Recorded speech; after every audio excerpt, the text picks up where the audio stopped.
नमस्कार। उत्तर प्रदेश की राजधानी लखनऊ से एक बार फिर से आप सभी का स्वागत है। आपके साथ मैं हूं चित्रा त्रिपाठी। लगातार आप देख रहे हैं गोमती रिवर फ्रंट के सामने से किसका होगा राज तिलक। मेरे दाहिनी तरफ है अंबेडकर पार्क, तो वहीं बाईं तरफ है गोमती रिवर फ्रंट। यहां पर आने वाले लोग इस जगह पर आना नहीं भूलते, यानी कि लखनऊ की मिजाज को, इस शहर को जो समझना चाहता है वो इस हिस्से का दीदार जरूर करता है। अपने आप में बेहद महत्वपूर्ण है लखनऊ की लड़ाई। इसी को लेकर पार्टियों के अपने अपने दावे, अपने अपने दम। आज 59 सीटों पर मतदान हो रहा है, लेकिन किसके विजय पताका फहरेगी लखनऊ के इस आसमान में, ये सवाल बड़ा कायम है। आपको बताते चले, खासतौर से यादव बेल्ट इलाकों में मतदान हो रहा है, लेकिन 2017 की बात करें तो बीजेपी ने कमाल का शानदार प्रदर्शन किया था। 2022 में हालांकि बड़ी चुनौती देने के लिए खुद अखिलेश यादव करहल से चुनावी मैदान में उतर गए ताकि अपने गढ़ को बचाया जा सके। क्या इसमें उनको बड़ी कामयाबी मिलेगी, ये बड़ा सवाल है। अलग अलग तस्वीरों के जरिए ये अलग अलग तस्वीरें आपको दिखा रही हैं कि मतदान को लेकर मतदाताओं में गजब का उत्साह देखने को मिल रहा है। तीसरे चरण का ये घमासान उत्तर प्रदेश में मतदान 59 सीटों पर, करहल सबसे ज्यादा high profile seat, Akhilesh Yadav चुनावी ताल ठोक रहे हैं। तो वहीं दूसरी तरफ एसपी सिंह बघेल जो कि केंद्र सरकार में मंत्री हैं, वो उन्हें बड़ी चुनौती देने की कोशिश में हैं। ये चार अलग अलग तस्वीरें भी आपके सामने हैं।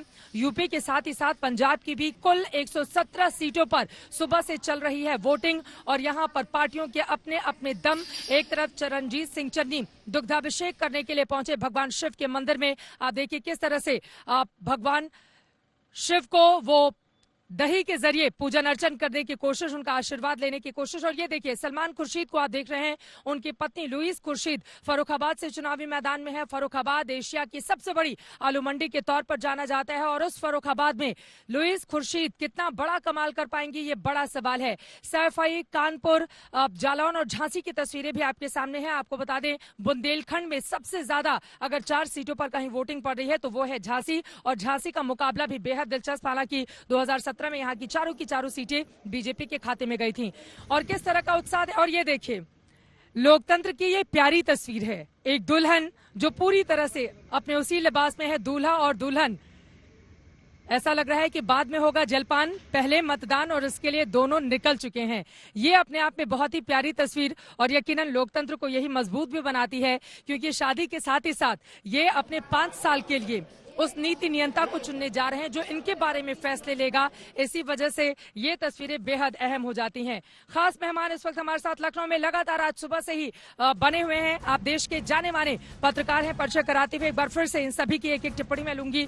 विजय उपाध्याय जी हमारे साथ हैं, ब्रिजेश शुक्ला जी हमारे साथ हैं, राजकुमार सिंह हमारे साथ मंच पर मौजूद हैं, हेमंत तिवारी जी हमारे साथ मंच पर मौजूद हैं। सबसे पहले विजय उपाध्याय जी, चूंकि 2 घंटे की वोटिंग बीत चुकी है, लेकिन अब तक का माहौल क्या समझ में आया है? क्या बढ़ चढ़कर उत्साह के साथ आपको दिखाई दे रहे हैं मतदाता मतदान बूथों तक जाते हुए? क्योंकि अलग अलग मतदान केंद्रों में जिस तरह की व्यवस्थाएं, हस्ताक्षर अभियान चुनाव आयोग की ओर से चलाया गया ताकि ज्यादा से ज्यादा तादाद में वोटिंग करने के लिए मतदान बूथों तक पहुंचे वोटर्स। देखिए लोग निकल रहे हैं, और जिस तरह से अभी आप देख रहे हैं कि नवविवाहित जोड़ा भी गया है मतदान करने।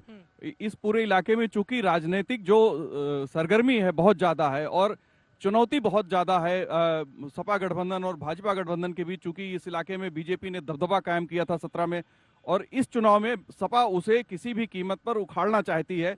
इसीलिए करहल से स्वयं अखिलेश यादव चुनाव में उतरे हैं। जसवंत नगर से शिवपाल यादव लड़ते ही है, और खुद मुलायम सिंह यादव को करहल में जाना पड़ा।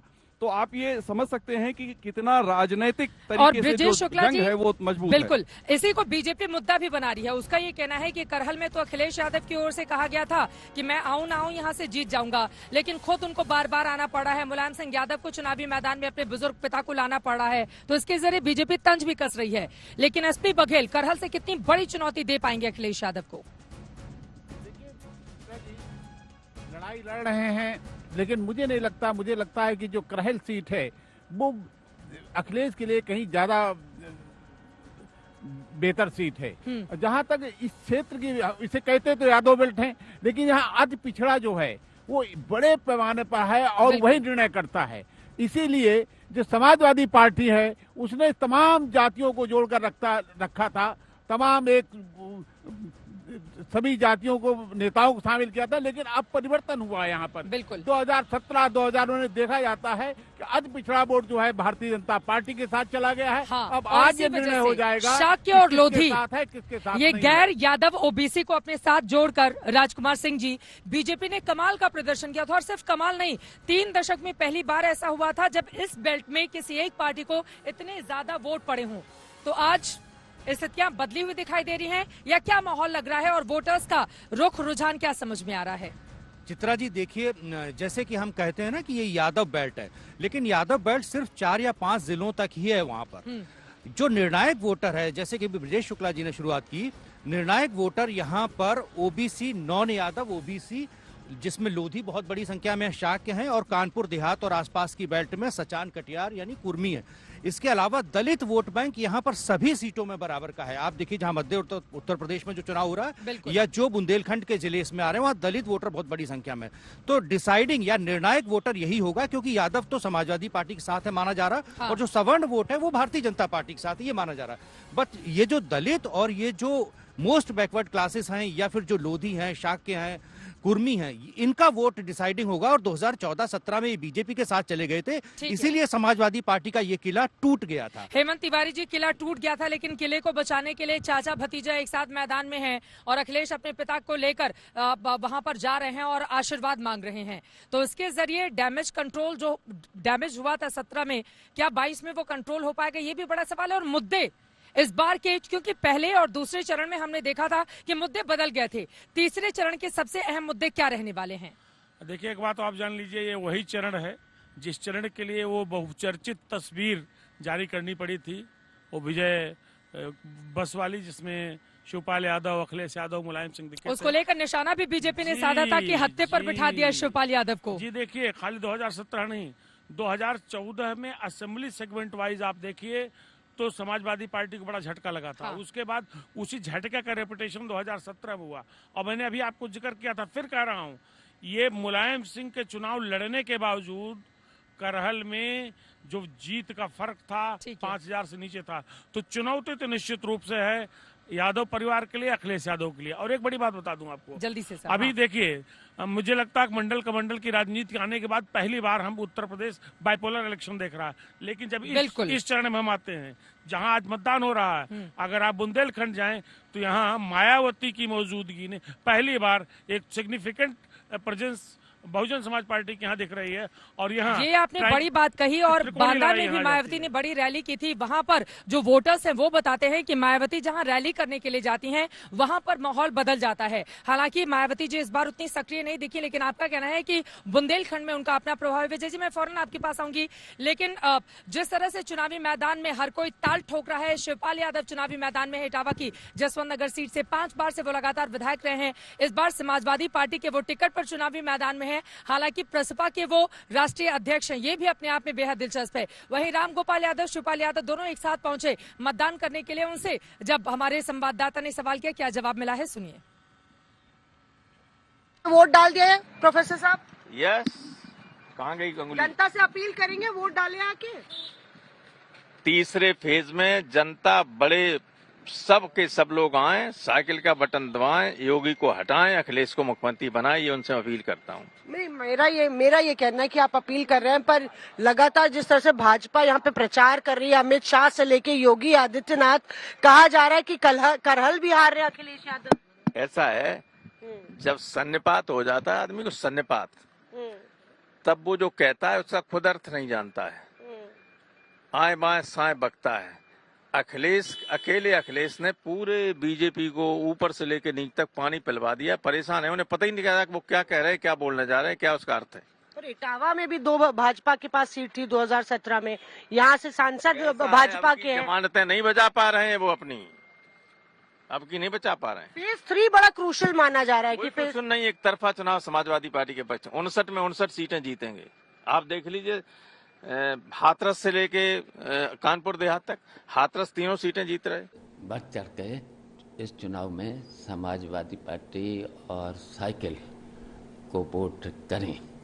6वीं बार भी जनता हमें बहुत बड़े वोटों से जिताएगी, भारी मतों से जिताएगी। और मुझे तो लगता है कि उत्तर प्रदेश में सबसे बड़ी जीत हमारी होनी चाहिए। और अखिलेश को पूरा मेरा आशीर्वाद, वो 2022 में जो गठबंधन बनाया है तब वो उत्तर प्रदेश के मुख्यमंत्री बने। पिछली बार कुछ वोटों से हम लोग सीट हार गए थे, लेकिन इस बार इटावा जिले की तीनों सीटों पे समाजवादी पार्टी चुनाव जीत के आ रही है। और जसवंत नगर में बड़ी जीत होगी, बगल में करहल है, मैनपुरी लगी हुई है, मैनपुरी की भी चारों सीटें समाजवादी पार्टी जीत रही है। क्योंकि बीजेपी असल मुद्दों से ध्यान भटकाना चाहती है। लोग आज रोजगार की मांग कर रहे हैं, किसानों की मांग है, छात्रों की मांग है। उन मुद्दों को हटाकर ये लोगों का माइंड डाइवर्ट करने का जो प्रयास कर रहे हैं, इसलिए ये सब बातें कर रहे हैं। कहीं कोई जमीन पे काम बीजेपी का नहीं है, लोग उनको नकार रहे हैं, लोगों के खिलाफ वोट कर रहे हैं। और आज बीजेपी पूरी तरह से हार चुकी है और 2 राउंड के बाद, 2 फेजेस के बाद में जो स्थिति बीजेपी की है वो सबके सामने है।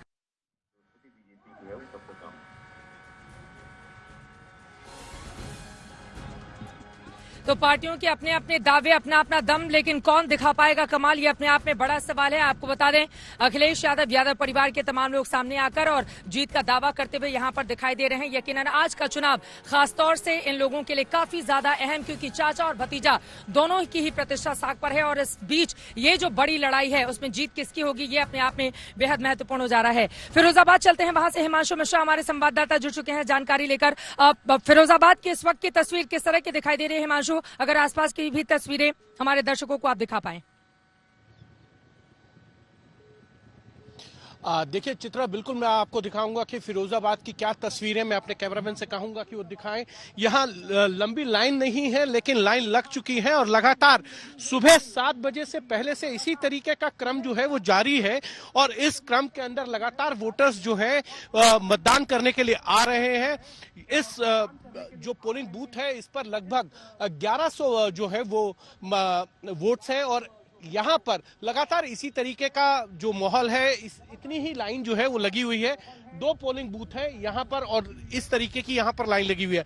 फिरोजाबाद जो है वो कांच के लिए जाना जाता है। कांच से बनी वस्तुएं जो है वो फिरोजाबाद में बनाई जाती हैं और चूड़ियों के लिए तो फिरोजाबाद बहुत ही पॉपुलर है, फेमस है। यहाँ की चूड़ियां जो है देश विदेश के अंदर पहनी जाती हैं, यहाँ की बनाई हुई। और सबसे बड़ी बात यह है कि फिरोजाबाद में 2017 के अंदर बीजेपी ने 5 में से 4 विधानसभा सीटों पर अपना कब्जा जमाया था और एक सीट जो है वो समाजवादी पार्टी के पक्ष में गई थी। हरिओम यादव यहां से विधायक बने थे, जो मुलायम सिंह यादव के समधी है दूर के।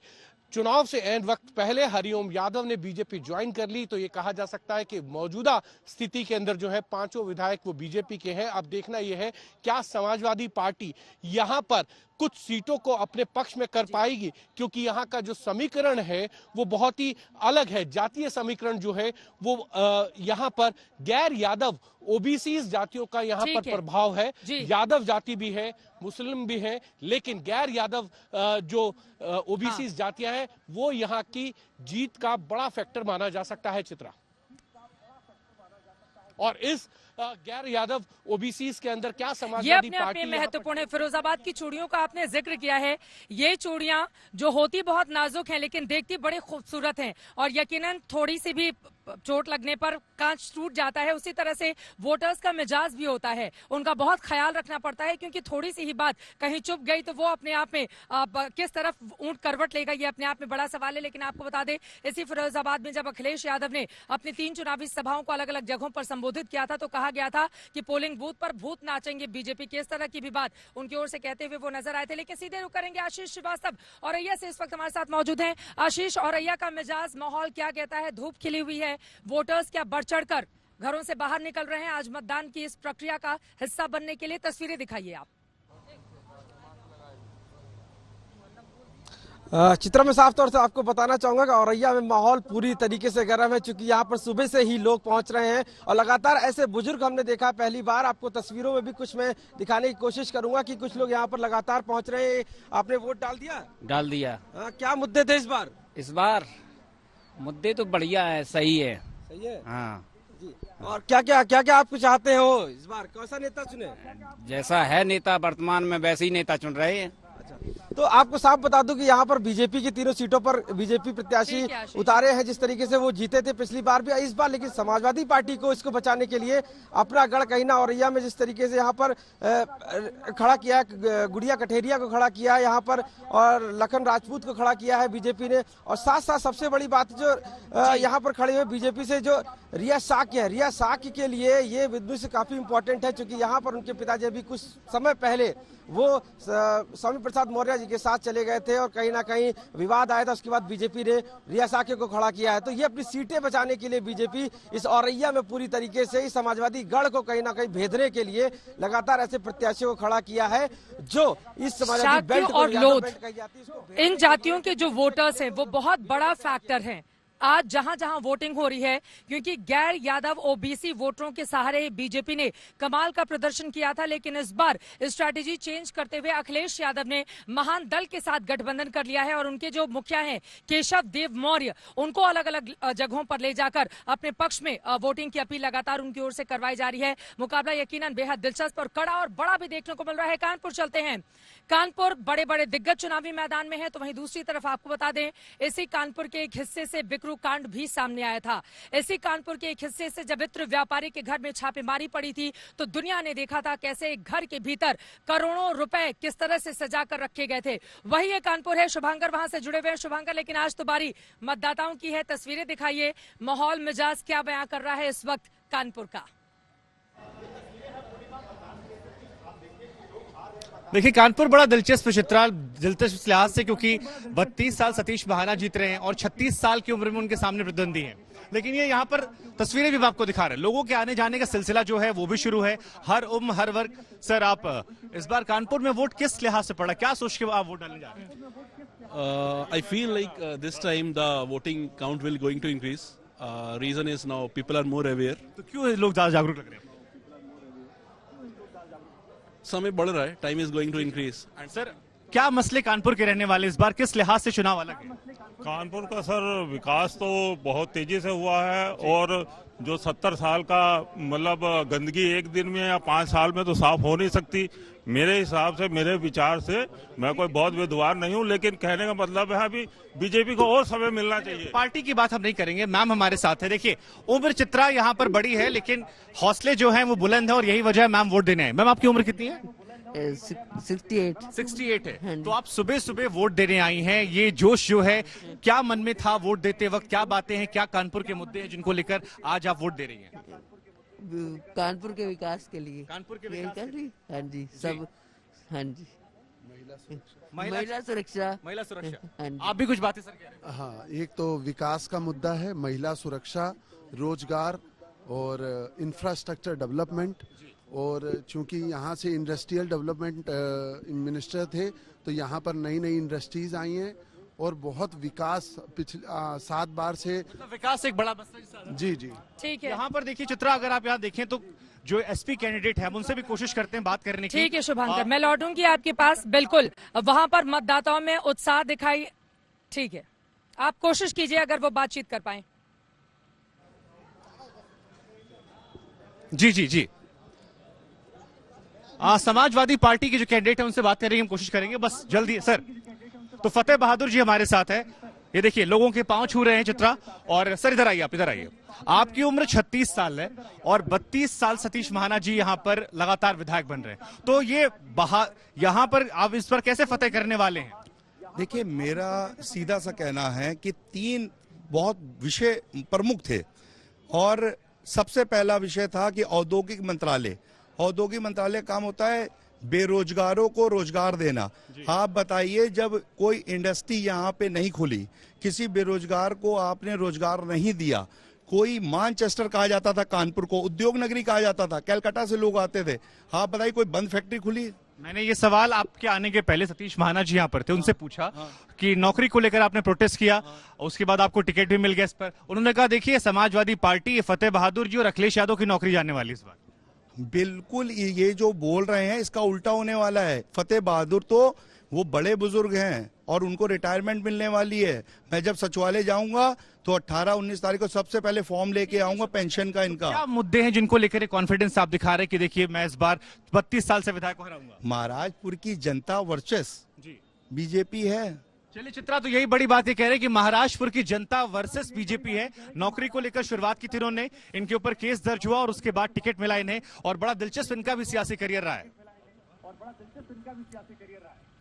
ठीक है, अब 36 साल के ये सिख उम्मीदवार कितनी बड़ी चुनौती दे पाएंगे सतीश महाना को, जो 32 सालों से लगातार चुनाव जीत रहे हैं। लेकिन कानपुर का भी मुकाबला भी अपने आप में बेहद दिलचस्प। कानपुर में गंगा बहती है, गंगा मां का आशीर्वाद किसको मिलेगा? विजय जी सीधे जरा कानपुर पे बात कर लें। कानपुर की लड़ाई भी इस बार बेहद दिलचस्प हो चुकी है। वहां पर भी बड़े बड़े दिग्गज पहुंचते हैं और लगातार आप जीत के दावे करते हैं, लेकिन इस बार कानपुर का सबसे बड़ा मुद्दा आपको क्या दिखाई दिया? लॉ एंड ऑर्डर है कानपुर का सबसे बड़ा मुद्दा। सिक्योरिटी, पब्लिक को जो लोकल प्रॉब्लम होती थी शहरों में, और बिकरू कांड आपको याद होगा कानपुर का, और ये पूरे खित्ते में एक जमाने में लॉ एंड ऑर्डर बहुत बड़ा इशू था और अभी भी है। चूंकि कानपुर एक मिक्स्ड पॉपुलेशन का शहर है, इंडस्ट्रियल शहर है, और जहां पे इंडस्ट्रियल एक्टिविटी होती है वहां कई बार इस तरह के एलिमेंट सिर उठाते ही उठाते हैं। लेकिन कानपुर में स्मार्ट सिटी घोषित करके उसको सुधारने की कोशिश की गई, साथ में लॉ एंड ऑर्डर को ठीक करने की कोशिश की गई। इसलिए कानपुर बहुत ही अहम है दोनों पार्टियों के लिए, समाजवादी पार्टी के लिए भी और बीजेपी के लिए। चूंकि बीजेपी का ये तो गढ़ माना जाता है, चूंकि यहाँ का जो पॉपुलेशन का समीकरण है वो बीजेपी के फेवर में जाता है। अगर 1-2 सीटों को छोड़ दे जहां समाजवादी पार्टी लगातार जीती है, वो भी केवल जो जातीय समीकरण या धार्मिक समीकरण है उस वजह से। अन्यथा कानपुर को लेकर जो गतिविधियां रही हैं पिछले दिनों में, चाहे टेनरीज की, गंगा की सफाई को लेकर, बिल्कुल एम्प्लॉयमेंट को लेकर, अटल घाट भी बनाया गया है जिसका सौंदर्यीकरण किया गया है। बिल्कुल, योगी आदित्यनाथ भी गए थे वहां, सेल्फी पॉइंट भी बनाया है, सेल्फी पॉइंट भी बनाया गया है। और वहीं पर जब हमने ग्राउंड रिपोर्टिंग की थी अपने बाइक रिपोर्टर में, तो हमने देखा था कि बड़े बड़े वहां पे चादर फैलाकर दस्तखत के लिए एक बड़ा अभियान चलाया गया है चुनाव आयोग की ओर से। जितने भी लोग अटल घाट पर जाते हैं वहां पर सिग्नेचर जरूर करके आते थे कि मैं मतदान करूंगा, और अपनी कुछ लाइनें भी वहां पर जिक्र करते थे। चुनाव आयोग के लिए शहरी क्षेत्र में मतदान बढ़ाना भी बड़ी चुनौती है, और लोगों को निकलना चाहिए, कम से कम शहर के लोगों को जरूर ज्यादा वोट डालना चाहिए। ये बिल्कुल सही कहा आपने कि शहरी क्षेत्रों में मतदाता कम निकलते हैं। ब्रजेश शुक्ला जी, सीधे आपके पास आते हुए, लेकिन जल्दी से मैं, चूंकि उद्योग मंत्री हैं सतीश महाना, और उद्योगों को लेकर लगातार योगी सरकार को घेरने की कोशिश विरोधी दलों की ओर से की जाती रही है। लेकिन अगर यहाँ पर मैं बात महाराज की सीट की कर लूं, अभी वो महाराजपुर से विधायक हैं और वहां पर तीसरी बार हैट्रिक लगा रहे हैं, लेकिन 8वीं बार जीत के लिए वो दावे कर रहे हैं क्योंकि 7 बार वो जीत चुके हैं। उनकी जो जातियों के वोटर हैं वो 1000 से भी कम हैं। उत्तर प्रदेश की राजनीति में ऐसे बहुत कम हिस्से दिखाई देंगे जहां पर आप जिस जाति से ताल्लुक रखते हैं उसी जाति के उम्मीदवार को वहां पर खड़ा किया जाता है, मतदाताओं के मिजाज को भांपते हुए। लेकिन सतीश महाना में आखिर ऐसा क्या रहा कि अब तक जातियों के जंजाल को तोड़कर 7 बार वो चुने गए? हालांकि इस बार मुकाबला कड़ा करने की कोशिश समाजवादी पार्टी के उम्मीदवार की ओर से जरूर की जा रही है। चित्रा जी, 2 ऐसी सीटें हैं, एक सुरेश खन्ना की, बिल्कुल, और एक महाराजपुर। और महाराजपुर में मैं अभी दौरे में गया था, आप देखिए गांव में सतीश महाना पर जो रुझान है, पता नहीं क्या ऐसा करते हैं वो, लोगों से मिलते हैं, लोगों के गाँव में जाते हैं, छोटे छोटे फंक्शन में जाते हैं वो, और उनके दुख दर्द को बांटने का प्रयास करते हैं। इसलिए सतीश महाना का अब चुनाव है, चुनाव हो रहा है, लेकिन मुझे लगता है कि सतीश महाना आज भी लोकप्रिय हैं। और आप देखिएगा कि सतीश महाना के प्रति जो उनके जाति कोई समीकरण नहीं है, लेकिन सभी जातियों का, मुझे तो बड़ा ताज्जुब होता है, मुस्लिम वर्ग का भी समर्थन उनको मिलता है। अब ये इस पर एक रिसर्च जरूर होना चाहिए कि जिनका जाति नहीं, उत्तर प्रदेश जैसे बिल्कुल, ये बिल्कुल सही कहा। यूपी और बिहार ये 2 ऐसे राज्य हैं जहां पर बिना जातियों की तो बात ही नहीं होती। इवन कई इलाकों में मुझे 100 दिन से ज्यादा हो चुके हैं उत्तर प्रदेश के अलग अलग हिस्सों में जाकर कवरेज करते हुए। जहां भी जाइए कई ऐसे वोटर्स भी हमें मिले जो पहले हमारी जाति भी पूछते हैं, और जब उनसे सवाल करो तो वो ये कहते हुए नजर आते हैं कि बहनी जेकर जाति रही हो के तो वोट देव, और कम से कम ज्यादा फायदा हो, इस तरह की भी बातें उनकी ओर से कही जाती है। लेकिन राजकुमार जी, मैं आपके पास आते हुए जल्दी से जरा कन्नौज की भी हम बात कर लेते हैं। देखिए, कानपुर में कन्नौज के इत्र व्यापारी की वहां छापेमारी होती है, उसके बाद कन्नौज तक इसकी गूंज सुनाई देती है। वहां पर भी कुछ जगहों पर जो इत्र व्यापारी हैं वहां पर छापेमारी होती है। ये छापेमारी कितना बड़ा मुद्दा, यत्र तत्र सर्वत्र जो इत्र वहां पर फैला हुआ है उसकी खुशबू किसको मिलेगी? असीम अरुण जो पूर्व पुलिस अधिकारी रहे हैं, उनको कन्नौज सीट से चुनावी मैदान में उतारा है भारतीय जनता पार्टी में। उनके लिए मुकाबला कितना कड़ा और बड़ा आपको दिखाई दे रहा है? चित्रा जी, देखिए, कन्नौज एक जमाने में समाजवादी पार्टी का गढ़ था। वहां से डॉक्टर राम मनोहर लोहिया भी पार्लियामेंट गए थे, वहां से मुलायम सिंह जी भी गए हैं, वहां से अखिलेश यादव जी भी गए हैं और डिम्पल जी भी गई हैं। बिल्कुल। लेकिन 2014 के बाद से ये गढ़ टूट गया समाजवादी पार्टी का। और अभी जो बात आपने कही असीम अरुण को लेकर, तो वहां कानपुर माफ कीजिएगा कन्नौज की सुरक्षित सीट से वो लड़ रहे हैं। बिल्कुल। वहां पर जो मेरी जानकारी है, असीम अरुण को सवर्णों का भी बहुत अच्छा समर्थन मिल रहा है, क्योंकि एक आईपीएस अधिकारी रहे हैं, पहली बार चुनाव लड़ रहे हैं, उसके पहले कोई राजनीतिक कंट्रोवर्सी नहीं है, उनका कामकाज किसी ने देखा नहीं है। तो जब इस तरह का कोई व्यक्ति जाता है, बीजेपी से लड़ रहे हैं, उनके पक्ष में बड़ी बड़ी सभाएं भी हो रही हैं, तो उसका माइलेज मिलता है। लेकिन आप ये भी नहीं कहा जा सकता, क्योंकि समाजवादी पार्टी के विधायक भी उस सीट से दोहरे साहब हैं, वो कई बार जीतते रहे। तो मुकाबला दिलचस्प है वहां पर। लेकिन मुझे थोड़ी सी बढ़त, चाहे वो कह लीजिए कि असीम अरुण के आईपीएस होने की वजह से या चर्चा में होने की वजह से या नए कैंडिडेट होने की वजह से, थोड़ी सी बढ़त मुझे असीम अरुण साहब की वहां पर दिखी। हेमंत तिवारी जी, सीधे आपके पास आते हुए, असीम अरुण अब कितनी कामयाबी दिला पाएंगे वहां पर, इस पर तो हमारी नजर है ही। लेकिन कन्नौज वो सीट है जहां पर राजनीति के कहरे को सीखते हुए पहली बार कामयाबी हासिल की थी, चाहे वो अखिलेश यादव की हम बात करें या फिर उनकी पत्नी डिम्पल यादव की बात करें। यही वो सीट है जहां से शीला दीक्षित भी पहली बार सांसद बनकर लोकसभा तक पहुंची थी। तो यहां पर इस बार का मुकाबला किस तरह से देख रहे हैं आप, और सबसे बड़ा मुद्दा कन्नौज का इस बार का क्या रहने वाला है? देखिए, चाहे कन्नौज हो या कानपुर, मुद्दे की बात बताएं जी, ईमानदारी की बात है। हालांकि जमहूरियत के लिए बहुत अच्छा नहीं है। मुद्दे कहाँ हैं? मुद्दे कहाँ उठ रहे हैं? नहीं उठ रहे हैं। नहीं है मुद्दे। जाति देखिए, जाति चल रही है, और इसीलिए जातियों को इंटैक्ट रखने पर अखिलेश यादव ने भी काम किया और भारतीय जनता पार्टी ने भी काम किया। एंटी इनकम्बेंसी निश्चित रूप से है, तमाम कागज को लेकर के अलग अलग स्थानों पर कहीं लोकली है। आप जो बातें कह रहे हैं उसी से जुड़ा हुआ अगला सवाल मैं पूछ लेती हूँ। देखिए, एक तरफ इत्र कारोबारियों के ऊपर छापे, जिसको बड़ा मुद्दा बनाया अखिलेश यादव ने, दूसरी तरफ इत्र व्यापारियों की सुरक्षा को लेकर बड़ा मुद्दा बनाती है बीजेपी की, भैया हम व्यापारियों को सुरक्षा देते हैं। तो इस बीच में तय करना है कन्नौज को कि वो अपनी राह किस ओर लेकर जाएगा। देखिए चित्रा जी, आपने इतिहास देखा होगा, उत्तर प्रदेश में 5 साल में सरकारें बदलने की जो रवायत रही है, उसका मूल मंत्र, एक बड़ा इशू, कॉमन इशू पिछले 25 वर्षों में रहा है, law and order. Law and order एक ऐसा फ्रंट है जहां बीजेपी का अपर हैंड है। और सुरक्षा देने की जहां तक बात है, तो इतना तो आप जान लीजिए कि समाजवादी पार्टी का जो ट्रैक रिकॉर्ड रहा है, जो अतीत का इतिहास रहा है, बहुत अच्छा नहीं रहा है। शायद यही एक ऐसा बिंदु है जो भारतीय जनता पार्टी को उत्तर प्रदेश के समग्र चुनाव में, कन्नौज से लेकर के इस चरण में जो हाथरस शुरू होकर के झांसी ललितपुर तक जाता है, उसको अपर हैंड दे रहा है।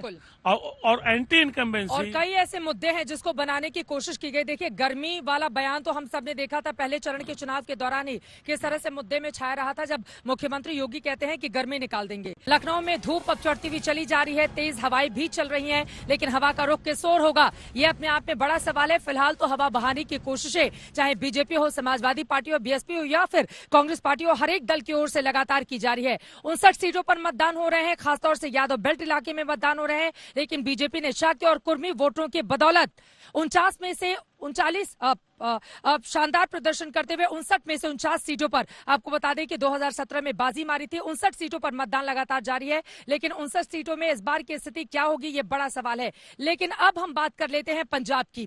पंजाब में 5 ध्रुवों में बटा हुआ चुनाव दिखाई दे रहा है, 117 सीटों पर, वहां पर भी सुबह से वोटिंग चल रही है। मुख्यमंत्री चरणजीत सिंह चन्नी सबसे पहले गुरुद्वारा जाते हैं, उसके बाद मंदिर में मत्था टेकने जाते हैं, भगवंत मान वोटिंग करने के लिए जाते हैं, वो भी बढ़ चढ़ कर मतदान में हिस्सा लेने की अपील करते हैं लोगों से। अलग अलग तस्वीरों के जरिए समझिए यूपी और पंजाब की ये लड़ाई कितनी दिलचस्प होने पर आई है। पंजाब में 117 सीटों पर मतदान सुबह से ही लगातार जारी है। आपको बताते चले कि साल 1959 के बाद हर चुनाव में वहां पर स्पष्ट बहुमत मिलता रहा है, लेकिन इस बार माना जा रहा है मौसम तो पंजाब का साफ है, लेकिन सियासी फिजा वहां की उलझी हुई है। पंजाब के सियासी इतिहास में पहली बार है जब चुनावी मुकाबला 2 दलों के बीच में सीधा होने के बजाय 5 ध्रुवों में बटा हुआ दिखाई दे रहा है।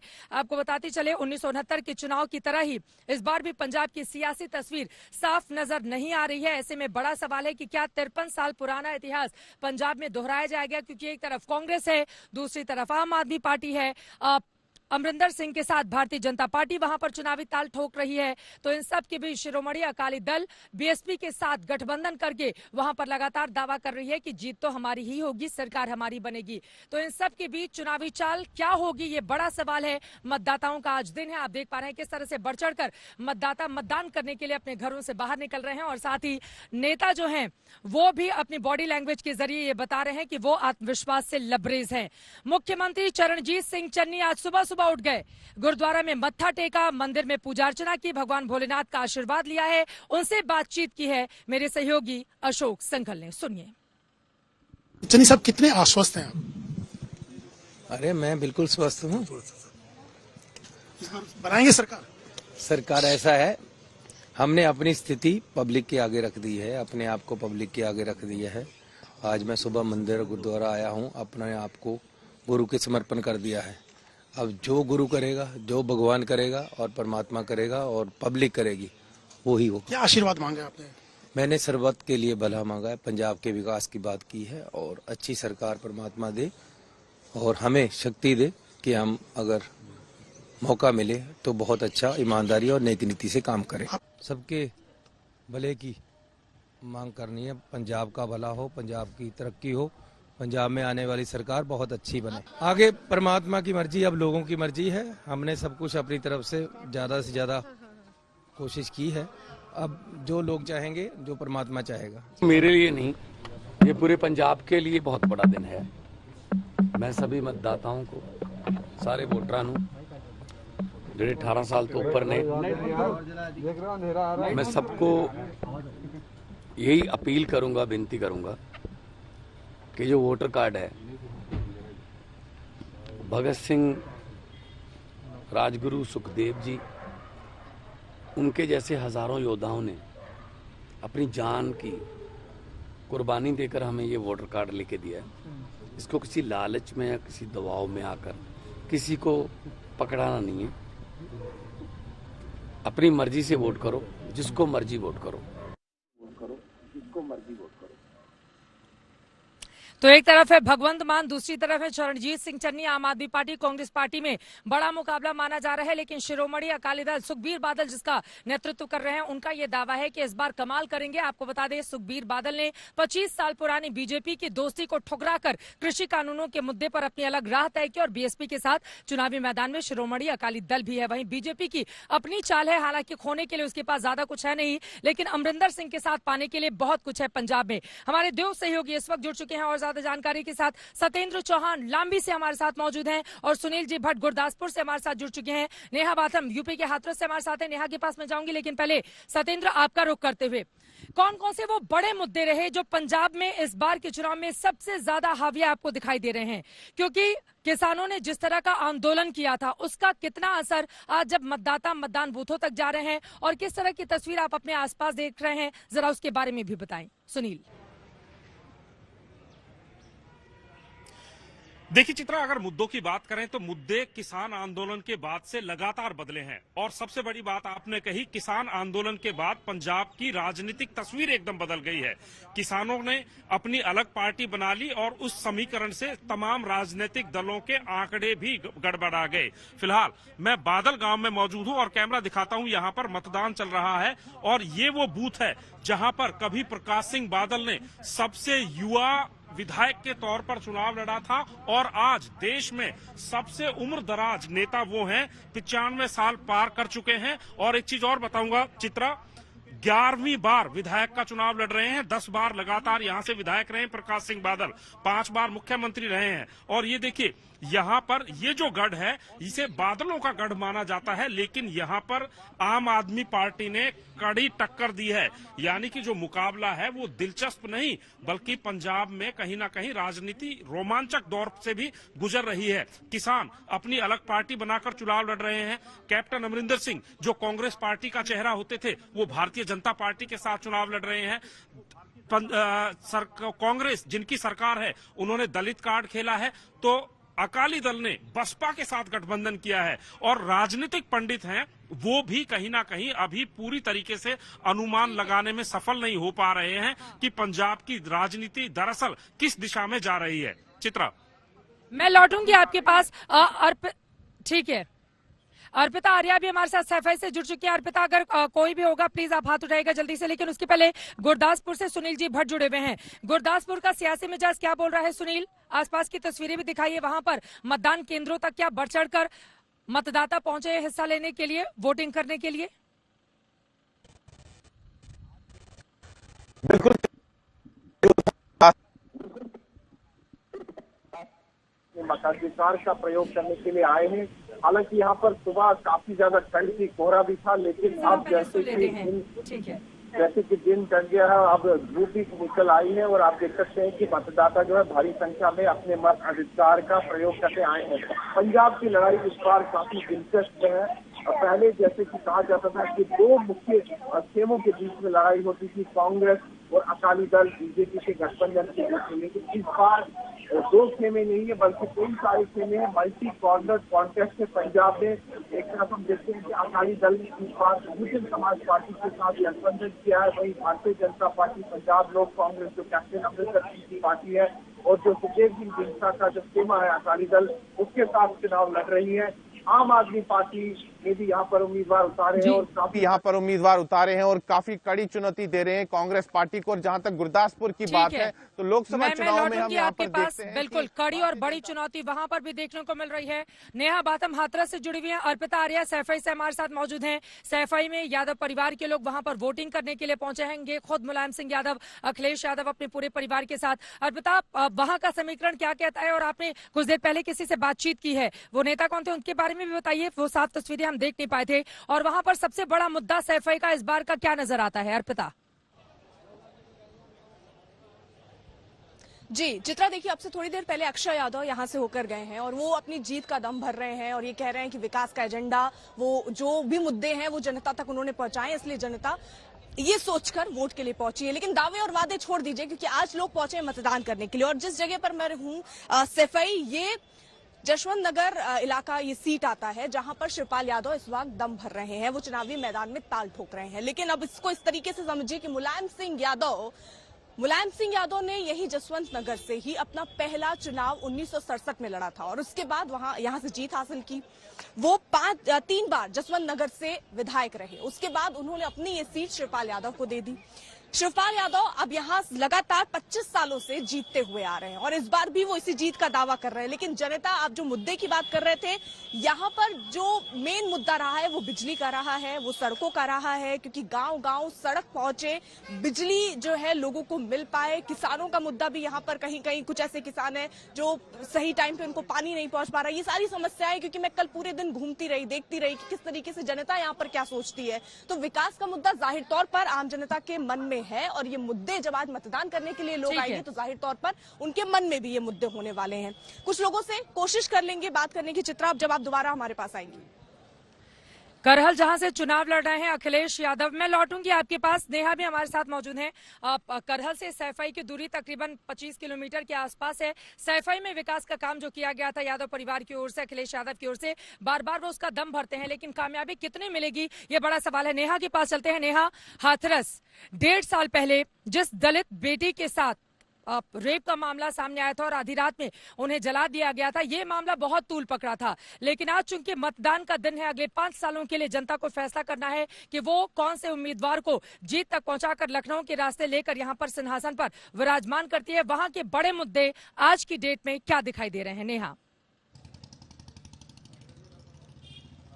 बिल्कुल चित्रा, और क्योंकि आप हाथरस से भली भांति वाकिफ हैं, यहाँ खुद रिपोर्टिंग करने आई थी जब हाथरस वाला वो मामला हुआ था, तब कई सवाल उस बेटी के इंसाफ को लेकर उठे थे, तब कई मांगे उठी थी कि किस तरीके से पुलिस प्रशासन की वहां पर भूमिका रही है, इसको लेकर भी लोगों ने चिंता जाहिर की थी। खास तौर पर पीड़िता के परिवार ने कहा था कि जिस तरीके से पुलिस की भूमिका रही है वो बेहद असंतोष वाली रही है, क्योंकि पूरे मामले में कहीं ना कहीं लीपापोती करने की कोशिश की गई, जिसको लेकर सरकार पर भी भी सवालिया निशान उठाए गए थे। लेकिन आज बात हाथरस की वोटिंग की हम करेंगे। मेरे ठीक पीछे आप ये मतदान केंद्र देख सकते हैं और यहाँ पर अच्छी खासी भीड़ इस प्राइमरी स्कूल में नजर आ रही है।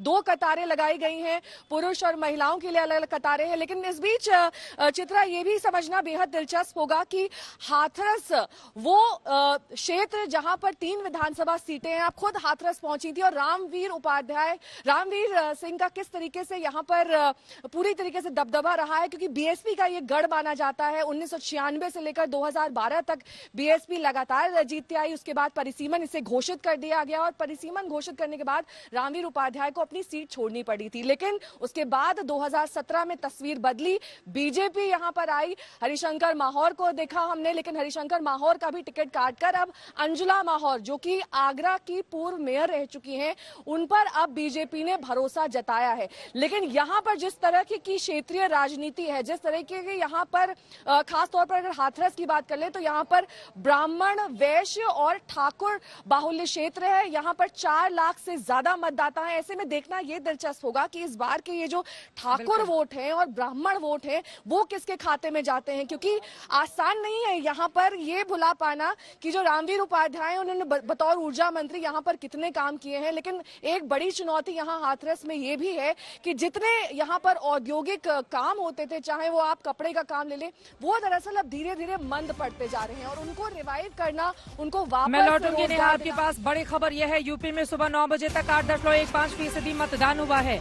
बड़ी खबर यह है, यूपी में सुबह 9 बजे तक 8.15% मतदान की खबर है। अब जैसे जैसे दिन आगे चलेगा वैसे वैसे क्या ये मतदान का प्रतिशत और तेजी से आगे बढ़ेगा, क्योंकि जब पहले चरण का मतदान शुरू हुआ था हम सब ने देखा था पश्चिमी यूपी में किस तरह से उस समय ठंडा माहौल था, लेकिन अभी गर्मी भी आ चुकी है और यकीनन इस समय लखनऊ में भी उस गर्मी का एहसास हम सब जो खास मेहमान यहाँ पर मौजूद है मंच पर वो महसूस कर रहे हैं। पंजाब में वहीं सुबह 9 बजे तक देखिए तीसरे चरण में 9 बजे तक 8.15% मतदान हुआ है उत्तर प्रदेश में, जबकि पंजाब में 9 बजे तक 4.80% मतदान, यानी कि उत्तर प्रदेश कम से कम मतदान के मामले में पंजाब पर भारी पड़ता हुआ दिखाई दे रहा है। वैसे भारी तो वो विधानसभा की सीटों में भी है, 117 सीटें पंजाब की हैं, 403 सीटें उत्तर प्रदेश की हैं। लेकिन तीसरे चरण में 9 बजे तक 8.15% वोटिंग हुई है। वहीं पंजाब से सुबह 9 बजे तक जो वोटिंग का प्रतिशत है वो कम है, लेकिन उम्मीद यही कि जैसे जैसे दिन चढ़ेगा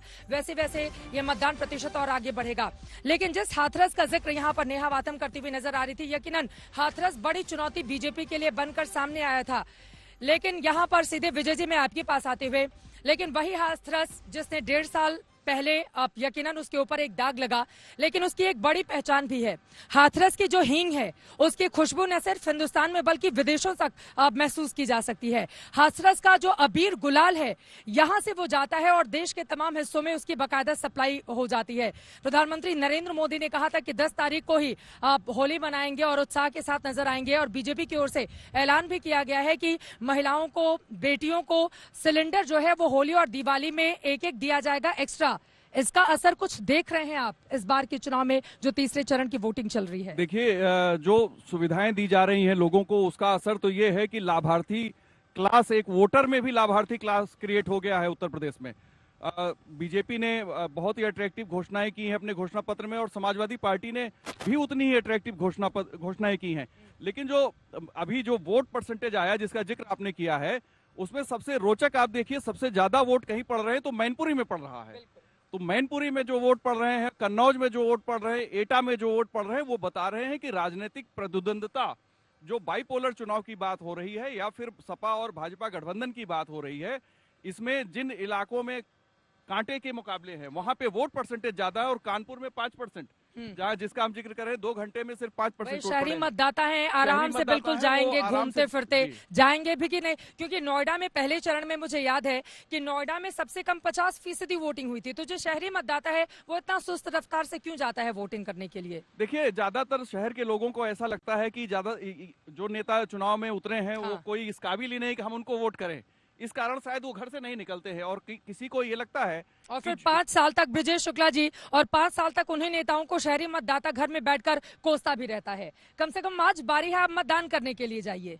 देखिए, सर्वाधिक ज्ञान बांटने वाले ये शहरी मतदाता है। बिल्कुल, आप कहीं खड़े हो जाइए, क्या होना चाहिए क्या नहीं होना चाहिए, लेकिन वोट वाले दिन आपको गांव में ज्यादा लंबी लाइनें मिलेंगी, गांव के लोग उत्साहित मिलेंगे, उनके लिए ये पर्व है। शहर में तो साहब आप दौड़ते रहिए, सारे लोग दौड़ते, मैं देखता हूँ निकालने के लिए, अभी वोट डालेंगे, शाम को वोट डाल देंगे, दोपहर, तो ये इनकी प्रवृत्ति है।